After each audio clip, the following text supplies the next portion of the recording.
আসসালামু আলাইকুম। শুভ সকাল সবাইকে। আশা করছি সকলে ভালো আছেন, আমরাও অসম্ভব ভালো আছি।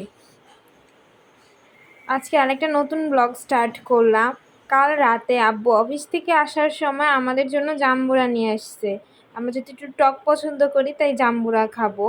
সকাল সকাল উঠে ব্রেকফাস্ট করে এখন আম্মু বলছে জাম্বুরা খাওয়ার কথা। আজকে একটু বৃষ্টি ও ওয়েদার, আমরা সকলেই জানি আজকে বৃষ্টি পড়ছে, তাই জাম্বুরাও খেতে মন চাইলো।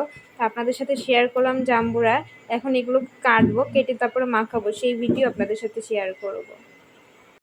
দেখুন বাইরে কীরকম বৃষ্টি পড়তেছে। আজকের ওয়েদারটা খুব সুন্দর। বৃষ্টি বৃষ্টি এতদিন যা রোদ পড়লো, এরপরে এরকম একটা বৃষ্টি আসলে আমাদের দরকার ছিল। যেহেতু বৃষ্টির ওয়েদার, তাই জাম্বুরা মাখা খাবো। বৃষ্টির ওয়েদারে জাম্বুরা এইসব টক জাতীয় খাবার মাখা খুব ভালো লাগে। এই তো জাম্বুরাটা কাটার পরে এই অবস্থা, বেশি ভালো পড়ে নাই, তো এইভাবেই খাবো। আজকে ভেবেছিলাম মাখাবো, কিন্তু যেহেতু ভালো হয় নাই তাই আর মাখানোর ইচ্ছা নেই। আজকে সন্ধ্যায় আম্মা আমাদের চাঁদপুরের ঐতিহ্যবাহী খাবার রান্না করেছে। মুড়িকে আদা সহ সয়াবিন তেলের মধ্যে ভেজেছে। এটা বৃষ্টির দিনের জন্য খুবই একটা উপকারী খাবার। বৃষ্টির দিনে এই টাইপের খাবার ভালো লাগে। এটা আমাদের চাঁদপুরের একটা ঐতিহ্যবাহী। এই যে দেখুন খাবারটা কত সুন্দর। আজকে সকাল থেকে অনেক বৃষ্টি পড়তেছে, আপনাদের সাথে তো সেটা শেয়ার করলাম।